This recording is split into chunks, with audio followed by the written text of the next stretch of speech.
So you're thinking about ending it. Yeah, this is a really sensitive subject, and there are often times where I personally myself find it difficult to articulate how does one touch up on the subject of suicide. How does one touch up on the fact that there are individuals that want to end their existence? They want to perish into the ether, disappear from this plane of reality, no longer exist. And it's really hard to think about it. What triggers that emotion inside of another human being? What makes them feel that they have no other recourse other than to commit the one thing, well, one of the few things that you can't come back from? What drives another person to say, you know what?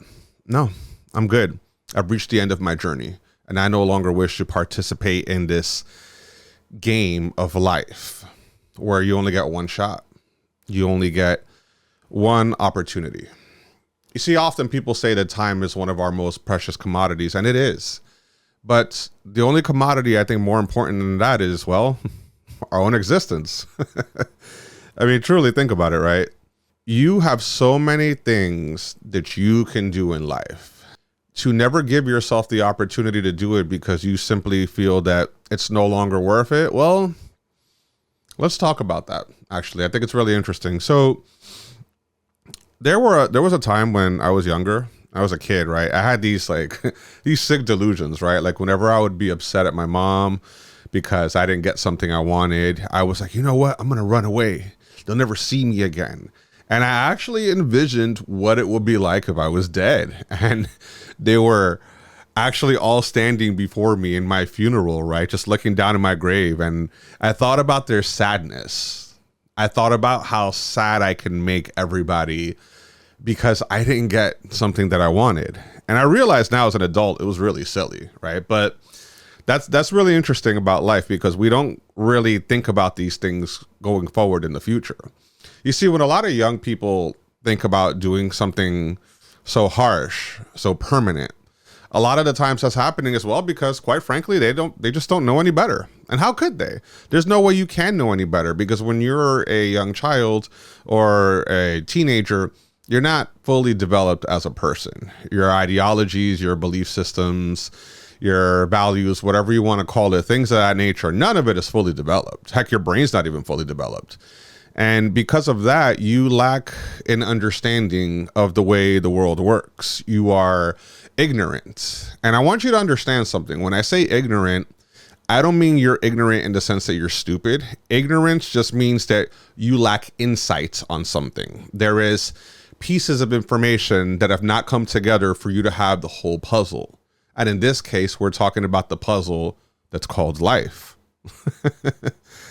It's really interesting once more, like I said, because think about your worst day, right?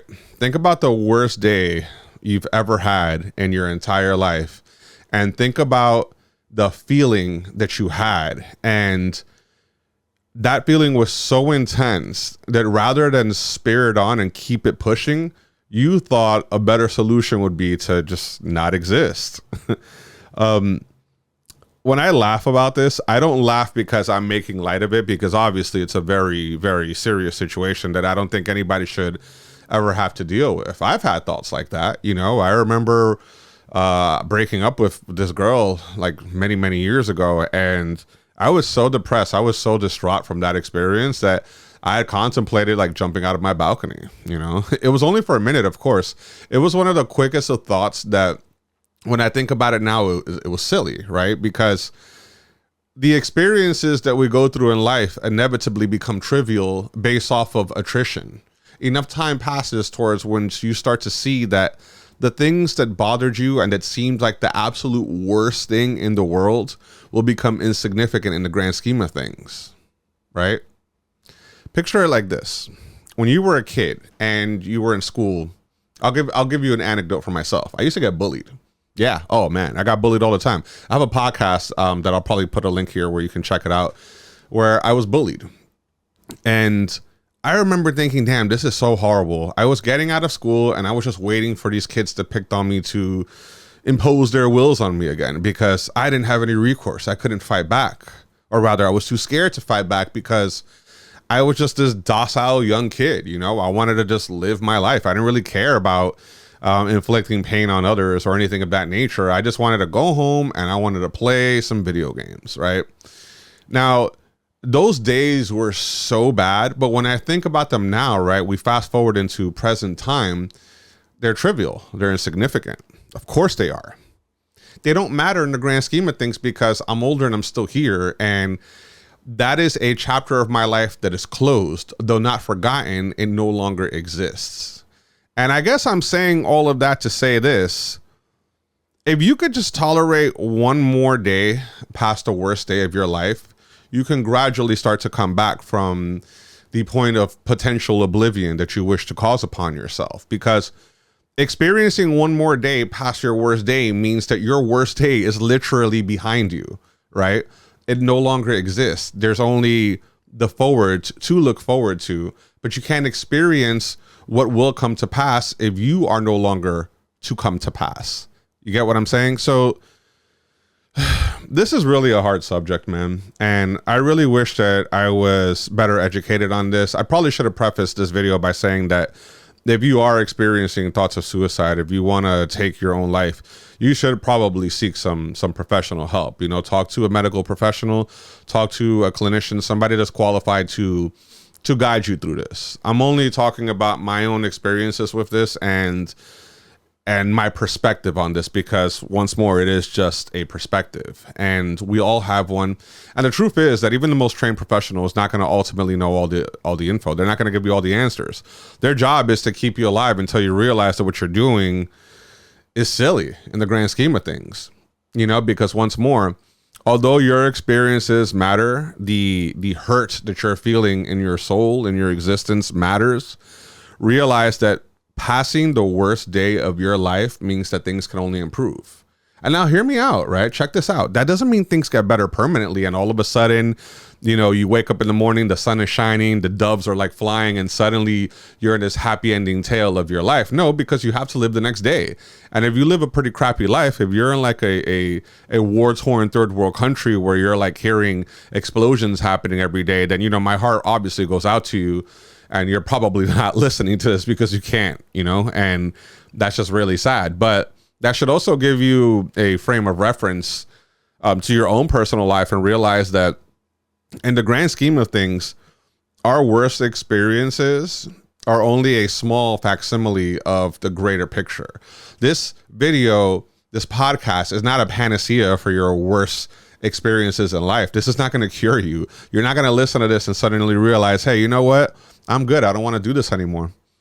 I want you to realize what can happen if you just hang on for one more day. If you push forward, things start to improve gradually. Maybe you are not educated. You're probably homeless. You might not have a job. Maybe you're going through a terrible breakup or the death of a loved one that you felt was your anchor to this world. And because they're not here, you no longer know what to do with yourself. There's a ton of different things that we can experience that are going to make us feel this dread, this sadness, this perpetual rain cloud that's like following us everywhere that we go, and we can't seem to get rid of it. And through the most dramatic of experiences, you can come back from it. Time, attrition, all these things play a big factor in the game that we call life. And realistically, things do get better if you give it time and allow them to get better, right? Let me tell you this. I had a really bad breakup one time. And I know I said this earlier, but I'll add a little more context. After a month of that breakup, I felt fine. Yeah, almost like if nothing ever happened. And the reason I felt that way was because even though I felt a tremendous amount of sadness and guilt for the way things ended, I realized that I'm here and I'm okay and I get to breathe. I went out for a run and the only thing I was focusing on was catching my breath. But one thing I realized is that after a while, the old normal is no more. You're experiencing a new normal, and that new normal becomes your normal, right? And that's the same way with the rest of your life. Your most horrible experiences eventually fade into obscurity because they are going to be behind you, What if you're broke and you lost your job and then you played the lottery and you suddenly won? You hit big. You hit the multi-millions. Well, now you have a chance to live another life. But money doesn't buy happiness, right? Of course it doesn't. Although it can rent happiness, but that's fleeting, because then you're going to seek the next drug. You're going to want to find something else to fill that void that exists within all of us. And there is a void. Let's not mistake that. It does exist. Look, I don't want anyone to ever feel that you have no recourse. All right. If something particularly horrible is happening in your life, there's always another way. You know, you have a support system of some sort. You have friends, you have family. And even if you don't, right, let's say you're completely by yourself and there's nobody around you, you have yourself, you know, because we were born alone and we're going to go alone. Unless something terrible happens where, you know, you go with a bunch of people simultaneously, you're still going to go alone. No matter what happens, you will go into the void, into that good night, and you have to experience that on your own. Is there something else at the end of the tunnel? None of us really know. You have all these stories about people talking about this afterlife and these, you know, plurific after death experiences, these ethereal experiences that they all went through. But the truth is that we don't know. And you want to know my perspective on this? I think when you die, I think once you're gone from this plane of reality, it's going to be exactly the way it was before you got here. Nothingness. That's what I think. And I'm not saying that to be negative or to say that I don't believe in an afterlife or anything like that. No. The reason I'm saying that there's nothingness is because ultimately we only have one life to live. We will not be here forever. There will come a time when we're gone and no one will remember who we are. The people that we loved and care about will also not be here. And then the new people that they cared about that are the future will also not be here. How many of you remember your great grandmother's name? Probably not many of you. I don't. You know why? Because people forget about you. The most famous people get forgotten about over time. And because we're not here forever, we have to make the most of the experiences that we have. If you have somebody that loves you, give them a hug. Tell them you love them. You know, if you're in trouble, if you are experiencing a tremendous amount of sadness and guilt for the tragedy of your own existence that you can't handle at that moment, just talk to somebody about it. You know, what's the worst that can happen?